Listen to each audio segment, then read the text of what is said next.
아, 이해해보니 그렇게 풀면 빠르다더라. 빠르다. 나 이제 이렇게 풀 수 있다는 아무 의미가 없어. 여러분들이 문제를 보자마자 이런 조합을 찾으시려면 아까 얘기했죠. 에 대한 냄새를 맡고 이 세 가지 공식이 있었는데 어머나 항이 여러 개니까 혹시 이게 쓰이지 않을까? 아, 합이 같으려나? 같네. 이런 논리 구조가 돼야 된다고. 이게 진짜 인류예요. 1등급 프로가 되는 거예요. 이런 확신을 갖는 태도가 수학을 잘하게 되는 기초예요. 물론 이식은 지금처럼 관계식으로 찍어 눌러서 풀어드리지 않을 거야. 근데 그건 이후의 영역이고 대부분의 애들은 이거조차 안 하고 일단 일반항으로 바꾸고 판단이 시작됩니다. 그러니까 우리가 수학을 아무리 많은 수업, 좋은 수업을 들어도 좋은 교재를 풀어도 성적이 잘 안 오르는 거예요. 10번. 아, 이 문제 기가 막힙니다. 얘가 일단 출처부터 말씀드리면 16년, 그러니까 거의 조선시대죠. 여러분들이 이거 08년생 아닌가요, 지금? 그러니까 그만큼 오래된 문제는 맞아요. 근데 제가 말씀드리고 싶은 건 지금 이 문제가 여러분들이 어떤 관점을 갖고 푸느냐에 따라 누구보다 빠르게 남들과는 다르게 색다르게 풀리는 친구들이 있고 그냥 굳세어라 팔만대장경 풀이를 갖는 친구들이 있거든요. 근데 여러분들은 저와 함께 하시는 그 대은이와 아이들 같다고 해야 되나? 그런 분들은 무조건 제가 알려드리는 풀이로 하셔야 돼요. 왜냐면 이해하는 건 절대로 어렵지 않아요. 지금 상태로 딱 한 번 들으시면 아 뭐야 싶을 거거든요. 근데 혼자 풀 때는 잘 안 보일 가능성이 높아. 늘 얘기하죠. 아까 전 문제에서도 얘기했고 마무리 멘트 할 때 누군가의 말을 듣고 납득이 되는 건 생각보다 그다지 효용 가치가 없어요. 물론 그거조차 안 되는 것보다는 훨씬 낫긴 한데 그러면 얘기의 결론이 뭐야? 우리의 도착지는 누가 알려줬을 때 그런 풀이가 생각이 나는 게 절대 아니고 내가 조건을 보자마자 그런 생각을 하실 줄 알아야 돼. 인정? 그것만 되면 어떡해. 아니 어떡해가 아니죠. 얼마나 좋아. 그럼 우린 패밀리 되는 거예요. 패밀리. 뭔 느낌인지 아시겠죠? 바로 한번 가볼게요. 봅시다. 잘 봐요. 등차, 등비, 일반항 구하시는 거 너무 많이 함. 이거 맞추면 뭐 해줘? 포토카드라도 하나 드려? 뭐 해야 돼? 이때는 등차와 등비의 일반항 구하는 문제를 만나면 여러분들의 핵심은 뭐예요? 아, 관계식이 몇 개다? 2개 구해줘야 된다. 이런 거를 이미 아는 애들도 많지 않아요. 대부분의 애들은 이거조차 몰라요. 왜냐면 등차 등비가 뭐냐라고 물어봤을 때 일반항에 대한 공식만 알고 있지 공식 내부에 들어가 있는 미지수는 몇 개니까 그 몇 개를 구하기 위해 관계식이 몇 개 필요하다 이런 식으로 매뉴얼화 해가지고 아는 애들은 많지 않아. 그래서 우리의 성적이 잘 안 오르는 거예요. 근데 만약에 여러분들이 제가 알려드린 대로 이걸 알고 있잖아요. 등차는 첫째 항과 공차 때문에 문자 2개고 등비도 첫째 항과 공비 때문에 문자가 2개야. 그럼 식이 2개씩 필요하거든요. 여러분들이 아무리 어려운 등차와 등비 문제 만나더라도 핵심이 뭐야? 아, 각각 식 2개씩 끌어내면 끝나겠다라는 냄새를 맡아야 돼. 그러면 지금 이 문제 봅시다. 외관상 아무리 돌아갈 것 같아도 여러분들이 인지를 하셔야 되는 첫 번째는 A1 등차인데 AN이 등차인 거죠. 식 2개 필요해. B도 등비인데 식이 몇 개 필요해? 2개 필요해. 그럼 도합 몇 개 필요해요? 4개 필요하죠. 둘둘 치킨이니까. 근데 하나, 둘, 셋, 넷. 4개니까 무조건 끝난다. 이런 확신을 갖고 들어가야 돼. 이런 확신을 갖는 태도가 수학을 잘하게 되는 기초예요. 물론 이식은 지금처럼 관계식으로 찍어 눌러서 풀어드리지 않을 거야. 근데 그건 이후의 영역이고 대부분의 애들은 이거조차 안 하고 일단 일반항으로 바꾸고 판단이 시작됩니다. 그러니까 우리가 수학을 아무리 많은 수업, 좋은 수업을 들어도 좋은 교재를 풀어도 성적이 잘 안 오르는 거예요. 조심하셔야 돼. 진짜 조심하셔야 됩니다. 그러면 볼게요. 잘 봐. 뻔한 얘기야. 일반항으로 바꿔. 일반항으로 바꿔. 열리 모지게 땡겨. 그럼 답 나와. 100% 나와. 그치만 아까 얘기한 대로 전 그렇게 안 풀 겁니다. 왜? Why? 우린 했잖아. 저와 배운 걸 머리에 그냥 넣어야 돼. 이상한 생각, 이상한 얘기를 듣지 마시고 그냥 제가 해드린 것만 하세요. 뭐냐면 잘 봐. 등차. 이미 했습니다. 등비. 등차도 그렇고 등비도 그렇고 우리가 일반항 있죠. 항이 3개. 이상 나와. 뭔 말인지 이해되시죠? 등차도 등비도 항이 만약에 3개 이상 나오잖아요? 그럼 여러분들 바로 레스길이 돼야 돼. 뭐예요? 중앙 와야죠. 이해됨? 봐봐. 중요해. 수학은 방탈출 메타와 같아요. 냄새나는 구조와 조건을 보이면 우린 무조건 그걸 구하기 위해 물고 뜯어야 됩니다. 근데 이게 왜 그런 얘기를 하냐면 생각해봐. 여러분들 어디서 방 나가는데 문이 잠겼어. 근데 여러분들이 힌트라는 거 인지도 안 돼. 그냥 사물이 나열돼 있어. 그럼 이거 가지고 이 방 나가봐야 되겠다. 이렇게 하면 나가지나? 이게 이 말인가? 이게 저 말인가? 이게 그 말인가? 이런 생각 안 하죠. 왜 안 해요? 아니 그런 걸 따질 필요 없으니까. 근데 문제는 뭐야? 풀어내야 되잖아요. 조건과 외형이 어느 정도 느낌 오는 게 보이면 얘를 물고 뜯고 맛보고 즐기고 개보린인가? 뭐 어쨌든 그 빌드 써야 된다고. 방탈출 카페도 똑같잖아. 주어진 사물이 제한적이니까 그 제한적인 것들 중에 반복되는 게 있으면 계속 뜯지 않아요? 이거 뭐지? 이거 뭐지? 이거 뭐지? 이렇게. 그것처럼 수학도 똑같아. 겹치잖아요? 무조건 이용하셔야 된다. 왜? 우리는 없던 걸 밝혀내는 게 아니고 답이 있는 걸 풀어내는 거거든요. 잘 봐. A1, A8, B2, B7, A4, A5 4개 번째가 있죠. 1, 8, 2, 7, 4, 5 6개네요. 6개의 번째가 있죠. 얘네가 제가 한마디 딱 하면 딱 보일 거야. 근데 그게 보이지 않을 가능성이 높거든요. 처음 하실 땐 잘 생각해 볼게요. 봐봐. 그 번째 4개, 6개의 숫자를 여러분들 머리에 입력을 시켜놓고 이 중앙을 떠올려 보세요. 이 중앙을 떠올리면 봐봐. 제가 노트 3번에 적어드렸죠. Let's go. 잘 봐요. 이미 아실 거야. 뭐냐면 등비 중앙. 등차 중앙은 등차에서 했으니까 등비만 언급을 일단 할게요. 아이고, 등차가 아니라 등비죠. Sorry. 야, 등비. 중앙. 잘 봐요. 등비 중앙은 여러분들이 알고 있는 등비 중앙 관계식은 딱 하나일 겁니다. 가운데의 제곱이 양 사이드에 모인 거, 곱인 거. 근데 그것만 하시면 큰일 나요. 2개를 더 하셔야 돼. 일단 기본적인 것부터 적어봅시다. 뭐예요? an 플러스 1의 제곱. 특정항의 제곱은 전항 an과 다음항 an 플러스 2의 곱으로 통일이 돼야 돼요. 그 다음 두 번째. 두 번째는 또 누가 오냐면 여기서부터가 약간의 응용이 들어가는데 첫 번째는 뭐예요? 왼쪽엔 어떤 n번째 제곱이 들어와.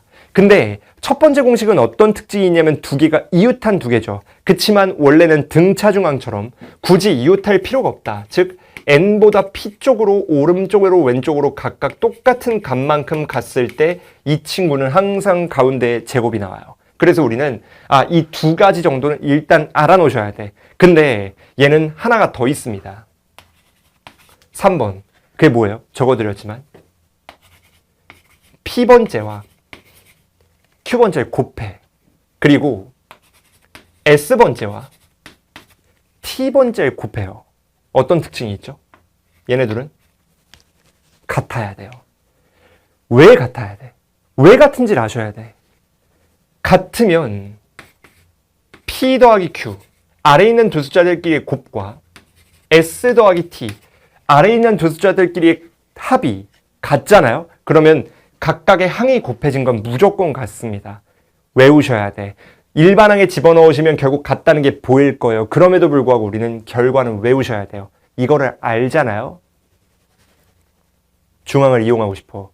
중앙을 이용해야 되겠다 했더니 내 머리에 총알이 3개가 떠올라. 근데 지금 1, 8, 2, 7, 4, 5 6개의 숫자들 있죠? 봐야 돼. 이 관점에서 의심해봐. 어떤 의미가 있나? 어떤 가치가 있나? 봐요. 1 더하기 8, 2 더하기 7, 4 더하기 5. 세 쌍이 다 누구예요? 9죠. 보여야 됩니다. 9인 걸 이해 못하는 친구들은 없어. 근데 9인 걸 찾는 애들은 많지 않아요. 왜? 따지려고 하지 않으니까. 늘 손이 먼저 움직이니까 이런 걸 반응할 새가 없는 거야. 설령 반응하더라도 한참 뒤에 하는 건 처음 하는 거랑 완전히 차이가 나요. 그러니까 여러분들이 누가 물어보지 않아도 여러분들의 능동적인 브레인 컨트롤로 그게 돼야 된다니까, 여러분. 믿어줘, 제발. 하는 애와 안 하는 애는 달라. 그 관점을 제가 열어드리겠다고. 의심이 첫 번째예요. 그럼 봐. 렛츠고. 18, 27, 4, 5가 같으니까 등비 중앙을 응용하시면 오케이. 렛츠고. 얘를 4호로 바꿔볼까요? B4 종이죠. B5 종이에요. 얘네 둘의 곱과 같을 수밖에 없죠. Why? 이 친구 때문에. 등차 중앙도 얘네 두 개의 합이 아래에 있는 숫자들끼리의 합과 같을 때 확장이 가능하다고 말씀드렸었죠. 그걸 이용하면 얘조차도 A의 4번째, A의 5번째와 어머나 같네? 가 보여야 된다고. 이해는? 근데 뭘 알아? 와! A4, B4, A5, B5가 같다라는 게 또 추가 조건이 있잖아요. 끝났죠. 어떻게 된 거야? 오케이. 두 항의 합이 결국엔 누구로 이어져야 된다? B4와 더하기 B5로 이어져야 되는 거죠? 그럼 우리는 B4, B5 문자 두 개에 1, 2, 식 두 개에서 끝나버리는 거죠. 그러면 연립이 이제 아까보다는 훨씬 편하다는 게 인지가 되죠. 심지어 조금 더 예민하게 반응하는 친구들, 유형을 다양하게 알고 있는 친구들, 저와의 아이들 같은 분들은 뭘 알아요? 적어드렸죠. 노트 4번에. 자, 적고 갑시다. 끝났어, 이제 여러분. 잘 봐. 노트 4번에 뭐가 나와 있냐면 우리가 연립을 하실 때 A 더하기 B와 A 곱하기 B를 연립하는 경우가 종종 나오거든요.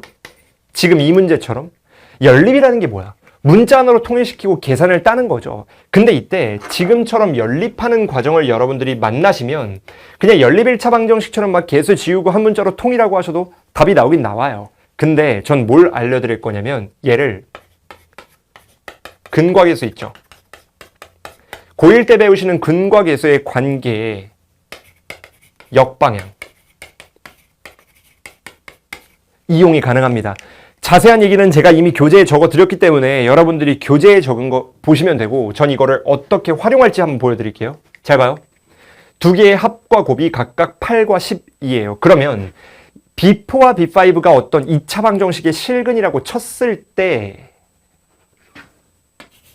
X제곱 빼기 두근의 합 8X 더하기 두근의 곱 12가 0이 된다는 2차식의 실근이라는 게 인지가 되죠. 그러면 잘 봐. 인수분해 해보시면 X가 누구랑 누가 나와요? 2와 6 나오죠. 이해됨? 그럼 우리는 2와 6이 각각 B4와 B5 거나 B5와 B4여야 돼요. 그러면 우리는 이제 주인만 찾아주면 돼. 인정? 가봅시다. 자, 이 식으로 얻은 결론은 B4가 2고 B5가 6이거나 또는 B4가 6이고 B5가 2거나 이 둘 중에 하나라는 걸 여러분들이 일단 아셔야 돼. 그러면 자 봐. 오케이. 또 뭐야? 제발 뭐예요? 너무 많이 했잖아 이제는. 아까 제가 인트로 때 언급해드렸던 거 누가 와야 돼? 노트 5 뭐예요? 조건을 만족시키는 경우가 두 가지 이상일 때 줄여가지고 조만경도 우리의 필살기 동방신기라고 했었잖아. 자, 조만경도 뭐 하셔야 된다? 답 자동으로 나와야 됩니다. 뭐여야 돼? 이제 진리죠, 여러분들. 너무 많이 했잖아. 귀류법이죠. 귀류법이 뭐예요? 맞다고 치고 모순이 나오면 아니야 이러고 끝내자는 거지. 근데 이때 아니야 즉 모순이 어디에서 주로 나오느냐? 대부분의 수학 문제는 부등식 그리고 자연수 조건에서 나오죠. 그래서 우리가 말했잖아요. 뭐라 맨날 말했어요. 조만경도 귀부자. 조만경도 조만경도 조만경도 조만경도 조만경도 조만경도. 외워야 돼. 그리고 이 귀류법 귀부자를 아는 것도 중요하지만 제가 강조하고 싶은 건 그게 전부가 아니고 뭐예요? 케이스 2개네? 뭔 생각해야 돼? 조만경도. 그러면 귀류법이다. 이때 다시 바로 문제로 시선이 가야 됩니다. 혹시나 부등식이랑 자연수 조건이 있었나? 있으면 그게 모순을 찾는 키포인트가 될 거니까. 렛츠고! 뭐야? 공비가 1보다 작죠. 아까 얘기했잖아. 뭐 보여야 돼? 귀부자의 부. 그게 뭐예요? 부등식이죠. 자, 부등식으로 판단하려고 해야 돼요. 근데 공비가 1보다 작대. 계속 곱해지는 친구가 1보다 작다는 건 이 수열은 증가 중 감소 중 감소죠. 받아들여야 돼요. 그럼 봐. 감소하는 게 누구야? 2에서 6. 커지는 거죠. 오케이, 렛츠고. 조만경도 let's get it. 그럼 뭐야, 답이? B4가 6이고 B5가 2구나라는 결론을 얻는 거죠. 그럼 끝난 거예요. 공비가 누가 되는 거예요? R이 3분의 1 되겠네. 우리 뭐 구하시는 거야? A1 구하시는 거잖아. 그럼 끝. 이해됨? 전혀 어렵지 않죠. 자, 봐요. 그럼 여기서 구해볼게요. 여기서 우리가 얻는 사실은 공비에 해당하는, 즉 등비의 공비가 3분의 1이라는 걸 얻는 거죠. 그럼 우리가 이 각각의 항을 이용해 결국 A4와 A5가 결국 누가 된다는 거예요? 6과 2인 거니까 얘가 6, 얘가 2구나를 얻게 되는 거지. 이해됨? 그러면 등차도 마찬가지로 우리가 구해보시면 A5 빼기 A4를 잡아요. 그러면 D가 누가 되는 거야? 여기서 이거 빼버리면 2에서 6 빼버리는 거니까 마이너스 4가 나오지 않나요? 당연한 얘기죠. 그러면 마이너스 4가 나왔다는 건 공차가 마이너스 1 거니까 결국 우리가 구해야 되는 A1은 누구요? A1. 어디다 적을까요? 여기다 적어볼까? A1은 문제에서 구한 A4의 용지에다가 누구 빼셔야 돼? 공차. 3개 빼야 되지 않아요? 3칸 차이잖아. 그러면 D가 지금 마이너스 3 거니까 이걸 집어 넣어버려. 누구냐리? A4는 6이고 마이너스 4 넣으면 더하기 12에서 답이 C8 되는 거죠. 어때? 쉽지 않죠? 대단히 어렵지도 않지만 제가 말하고 싶은 건 여러분들이 저와 같은 관점을 갖고 가느냐 못 갖고 가느냐에 따라 이런 생각이 당연하고 당연하지 않고가 되는 거예요. 제가 지금 등차에서 해드려서 몇 가지를 생략해서 그렇지 풀 때는 좀 이따 정리를 추가로 노트를 해드릴 거거든요. 지금 제가 적어드리는 게 들을 땐 당연할 거예요. 근데 여러분들이 풀 때도 당연하게 생각하느냐 아닐 수 있거든요. 잘하는 친구들의 당연함이 절대 그게 아닌 친구들의 당연함이 아니야. 그래서 당연하게 받아들이는 걸 내가 못한다고 한탄할 필요가 없어요. 그럴 수밖에 없는 공부 습관을 가져서 그래. 그 습관만 제대로 들이면 여러분들 잘하는 애들이 당연하게 생각하는 것처럼 여러분들도 당연하게 생각할 수 있거든요. 볼게요. 잘 봐. 얘가 어디에서 나왔냐면 Let's go. 이런 초록색 식을 잡은 게 그냥 심심해서 잡은 게 아니에요. 잡아야 되니까 잡은 거예요. 왜 잡아야 되냐면 등차. 등차가 있는데 등차에서 A에 P가 있고 A에 Q, 즉 항이 2개 주어진 거예요. 그러면 등차에서 항이 2개 주어지면 일반적으로 여러분들은 P번째와 Q번째를 빼버려가지고 얘가 P-Q, 즉 번째들끼리의 차에 차가 곱해진다는 게 보여야 되거든요.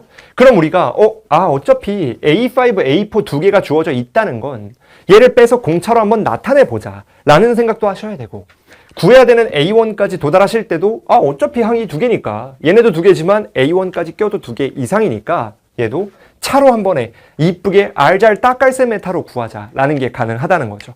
그래서 우리는 이런 식이 나와야 되는 게 절대로 오바거나 결과론적이지 않다라는 걸 여러분들이 아셔야 된다는 거죠.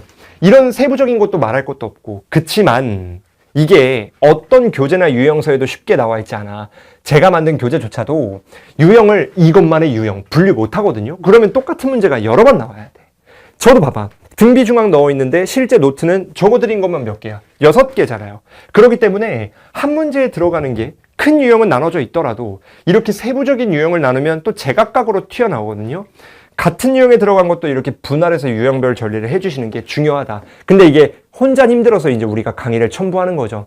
여튼 저의 수업을 쫓아오는 여러분들은 제가 계속 이렇게 모든 걸 정리해 드릴 거니 여러분들도 당황하지 않고 아무리 손이 막혀도 이거 어떤 유형인 것 같은 데를 읽어내는 버릇이 있어야 된다는 것만 명심하시면 수학 실력 진짜 금방 오릅니다. 약속해 드릴게요.